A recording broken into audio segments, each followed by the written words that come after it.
ایک دوا ہے، ایک چیز ہے جس میں اس کو استعمال کر کے دیکھنا چاہیے. آج کل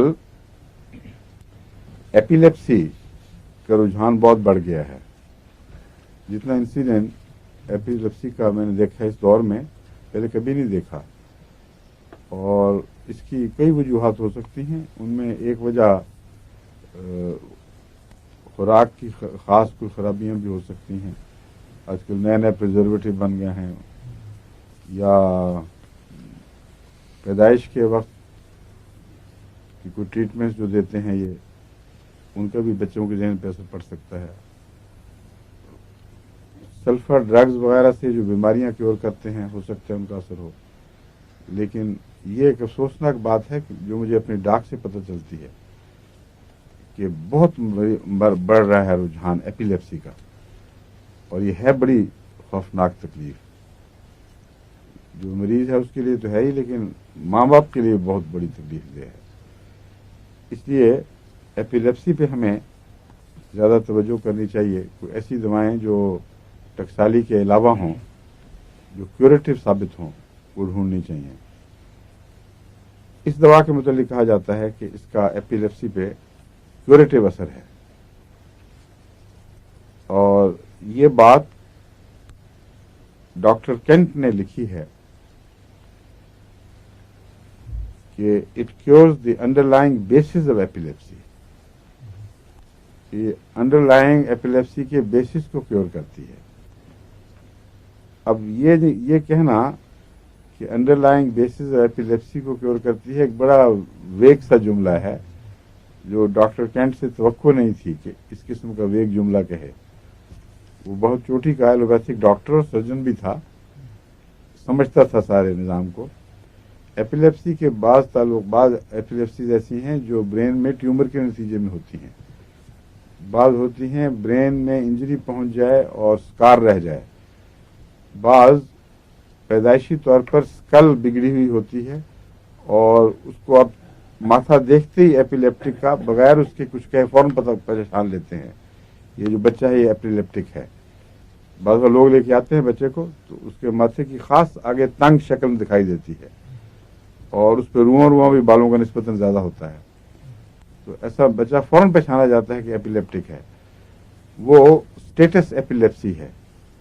وہ اس کے اندر ایک مستقل ایپیلیپٹک اس کی پیدائشی جو بناوٹ تھی اس میں گویا داخل ہو گئی ہے. اس کو یہ کہنا کہ کیلکیریا سیلف اس کا علاج ہوگا یہ بڑا کوئی مشکوک سا فکرہ ہے. لیکن معلوم یہ ہوتا ہے کہ انہوں نے دیکھا یہ ہے کہ بہت سے کیسز میں اس نے فائدہ دیا ہے. اس لیے شاید اس وجہ سے انہوں نے کہا کہ بیسک جو ہے اس کو اٹیک کرتی ہے. اور چونکہ یہ کیوریٹو ہو جاتی ہے اس لیے غالباً بیسس کی طرف توجہ گئی ہے. مگر بعض کیسز ایسے ہیں ایپیلیپٹک کے جو انکیوریبل ہیں، جو بناوٹی ہیں. ان میں آپریشن سے کیور ممکن ہے لیکن پرسنٹیج آف کیور بہت لو ہے. بعض دفعہ دماغ کے حصے کو کاٹ کر الگ پھینکنا پڑتا ہے. تو اس میں ڈاکٹر ایکلز جو مشہور برین سرجن تھے، غالباً نوبل laureate بھی ہیں، انہوں نے بہت کام کیا. ہوئے امریکہ میں ہوتے تھے، پتہ نہیں زندہ ہیں کہ فوت ہو گئے ہیں، لیکن پچھلے 20-25 سال پہلے وہ ان کو اسی ایپیلیپٹک آپریشنز میں بہت بڑا اعزاز ملا ہے اور غالباً جہاں تک مجھے یاد ہے نوبل laureate بھی ہیں. انہوں نے اپنی کتابوں میں اس کی تفاصیل لکھی ہیں کہ ایپیلیپسی کس قسم کی ملتی ہے. تو جہاں تک کیوریٹو کا تعلق ہے یہ ان حصوں سے تعلق رکھتی ہے جہاں بچے کو بچپن میں کوئی دوسری بیماری ہوئی ہو اور اس کے نتیجے میں ایپیلیپسی ہوئی ہو. ان بیماریوں میں پیٹ کی بیماریوں میں ہیضہ اور پیچش بہت نمایاں ہیں.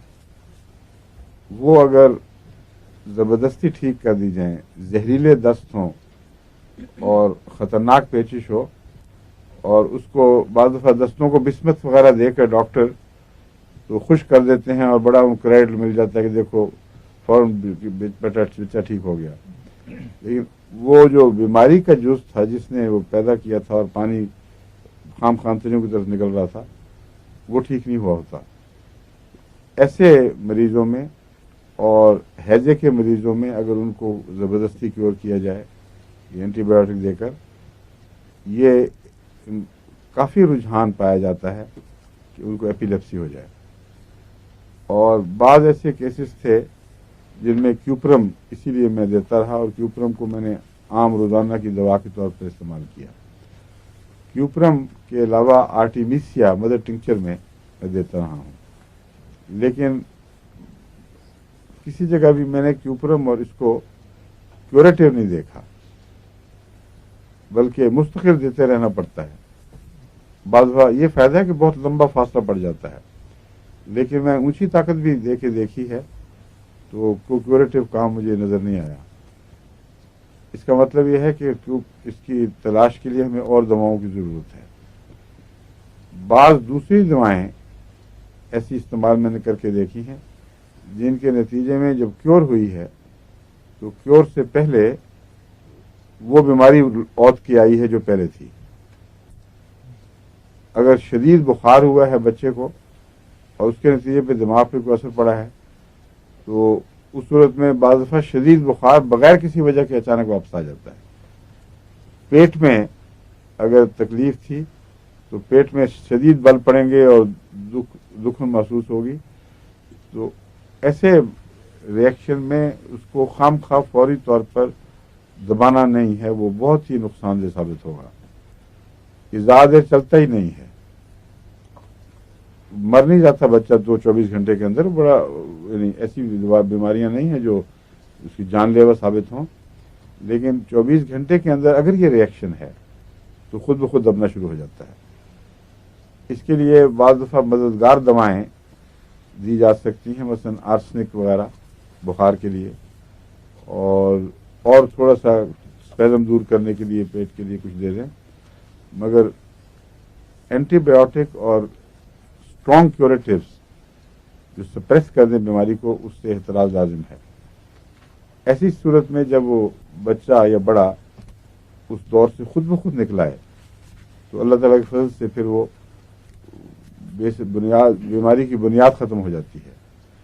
تو بنیاد ختم ہونے کا یہ معنی درست ہے کہ کسی عارضی بیماری سے یا پیدائش کے بعد کی کسی بیماری سے بچے کو یا بڑا بھی ہو جائے تو جاری رہتی ہے، ایپیلیپسی رہے، اس میں اصل بیماری کی طرف اگر واپس مزید لوٹے ریئیکشن کے طور پر تو یہ کھلی صاف نشانی ہے کہ خدا کے فضل سے وہ شفا کی طرف چل پڑا ہے.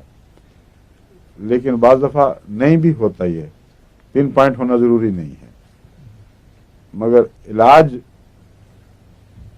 کرتے وقت وہ اصل بیماری کا علم ہونا بھی ضروری نہیں.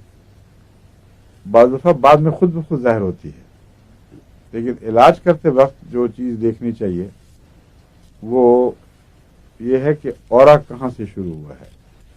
اس لیے اکثر ہومیوپیتھ کتابوں میں لفظ اورا ملتا ہے. اورا کا مطلب یہ ہے کہ مریض کو اس سے پہلے کچھ ہوگا، اور جب تک بیماری بہت نہ بڑھ جائے بالکل اچانک بغیر کسی خطرے کے اعلان کی بیماری نہیں آیا کرتی. کبھی اس کا چہرہ تمتما اٹھے گا، ایک دم خون کا دور ہوا ہے اور سر بھاری ہوا ہے اور چہرہ جو ہے وہ خون سے بھر گیا ہے، دیکھنے والوں کو دکھائی دیتا ہے. چوکنگ شروع ہو جاتی ہے. یہ ایک خاص اورا کی قسم ہے. بعض دفعہ چہرہ زرد ہو جاتا ہے اور بالکل خون سے بلیچ ہو جاتا ہے اور پیلنس آ جاتی ہے، جیسے ہائرسمس کی نشانی میں آتا ہے. بعض دفعہ انگلیاں مڑتی ہیں اور یہاں سے اس کو احساس ہوتا ہے کہ مجھے کچھ ہونے لگا ہے. اکثر یہ انگلیاں موڑنے کا جو ہے نا رجحان یہ کیوپرم میں زیادہ پایا جاتا ہے، لیکن کیوپرم اگر کیور نہیں کرتا تو یہ دیکھنا چاہیے کہ کوئی اور ایسی دوائی دی جائے جس سے بیماری کی جڑ پتہ لگے.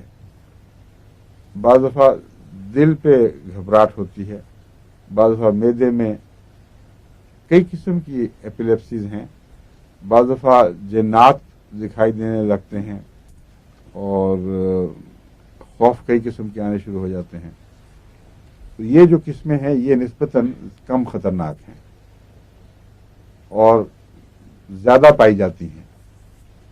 اس لیے یہ جو غیر معمولی اضافہ نظر آ رہا ہے یہ میرے نزدیک کیوریبل ہے، یعنی شفا کے لائق ہے. اگر آپ آنکھیں کھول کر ہوش مندی سے علاج کریں تو بعید نہیں کہ یہ ٹھیک ہو سکے.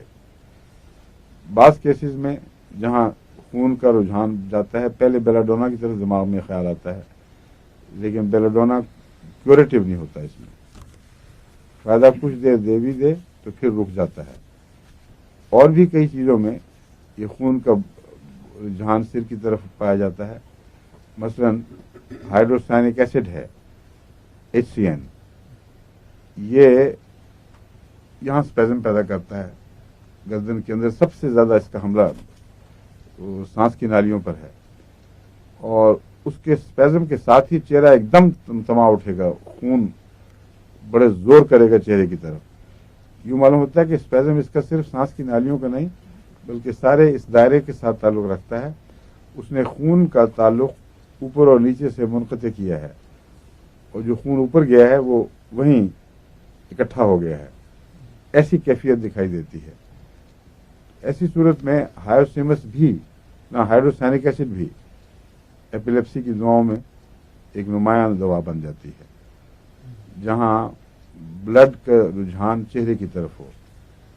اس کے علاوہ ہائیڈروفوبینم بھی اس کے ساتھ تعلق رکھتی ہے کیونکہ دونوں ملتی ہوئی دوائیں ہیں. اور ہائیڈروفوبینم میں چمکدار چیزوں سے اگر رد عمل ہو اور گھبرا جائے کوئی مریض اور اگر چمکدار چیزوں پہ نظر پڑے تو پھر اس کو ایپیلیپسی کا اٹیک کا ہونے کا زیادہ احتمال ہو. اس صورت میں ہائیڈروفوبینم بہت مفید ہے.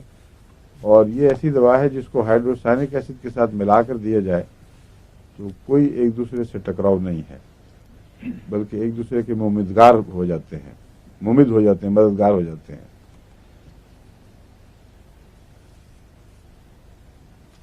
اسٹریبونیم بھی قابل توجہ ہے اس موقع پر. اس میں بھی خوف کی وہ علامتیں جس سے بعض دفعہ دورے پڑتے ہیں وہ اس سے ملتی جلتی علامتیں پائی جاتی ہیں. اس کو بھی ٹرائی کر کے دیکھنا چاہیے.